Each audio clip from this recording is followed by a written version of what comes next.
Hello and welcome to my Outlaw Rogue Mage Tower guide. Outlaw is probably the most annoying spec to run this challenge on, so unless you're after the tower overwhelming achievement, I wouldn't suggest you to run this challenge. This challenge is more of a marathon and consistency gets you the kill. You have to be able to play the same mechanics over and over for roughly 7 minutes. For this challenge I suggest you to grab a somewhat similar gear as I have from the AH. You want your items to be under item level 320 to be able to put enchants on them. If you want to know more regarding gear optimization, enchants and more, make sure to check out my Mage Tower 101s and the Return of the OG Enchants video. I am using 2 crafted rings from Shadowlands, Ravaged Seed Pot Trinket from the first boss in Emerald Nightmare, 2 weapons under the item level of 320 for the Landslide enchant, as well as a few other items under item level 320 for proper enchants. I am using the following talent build. As always, I will leave my talents and consumables in the description for you to copy and use. So let's get to the fight. The moment you set foot inside, you would want to start applying the consumables because the time is tight. Once the fight starts, you want to press all of your cooldowns including potion and drums to get the boss as low as you can. There are 2 things you have to keep in mind during this fight. Always prioritize imps and make sure to use your Crimson Vial on cooldown.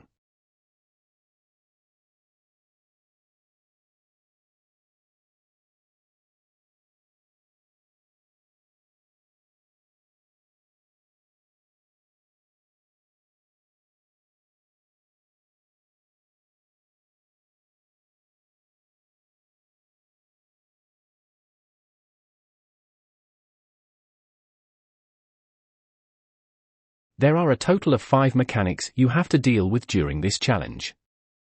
Every 20 seconds, there will be 2 healing imps spawning on the opposite side of the boss and start running towards her. Once these imps reach the boss's 10-yard range, they start channeling a beam, healing her for 1% per second. You want to CC and kill these imps ASAP. The second mechanic you have to deal with are the knockback imps. These imps spawn throughout the whole fight and start to move towards your character.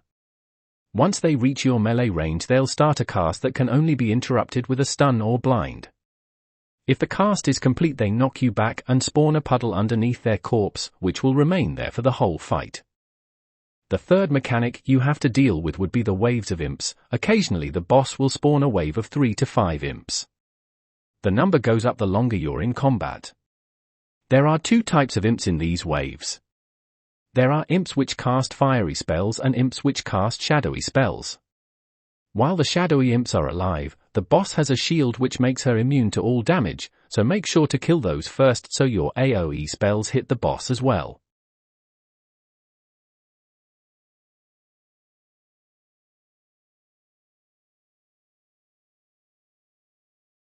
The fourth mechanic you have to deal with is the Dark Fury. During the fight, the boss grants herself a shield and starts damaging your character.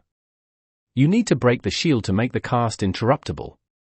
Keep in mind that the damage increases over time, so you can't let the channel go on for too long.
Once the boss reaches 50% health, she will break the wall behind her.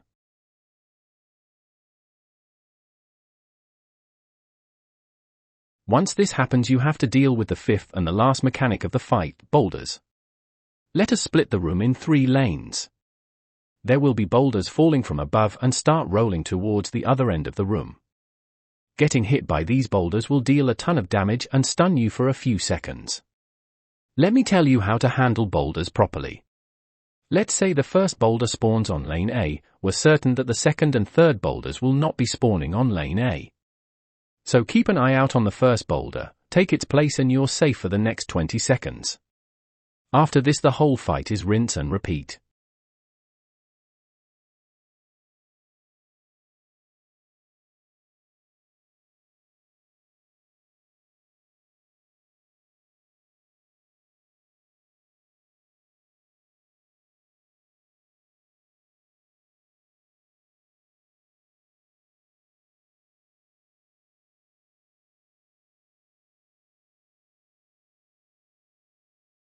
You just have to make sure you don't panic and make good use of your defensives. If the fight starts to get messy, make sure to use your Cloak of Shadows and Healing Potion.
And that's it for today's video. Make sure to like and subscribe if you enjoy my guides. Let me know in the comments what spec to do next. Thank you for watching.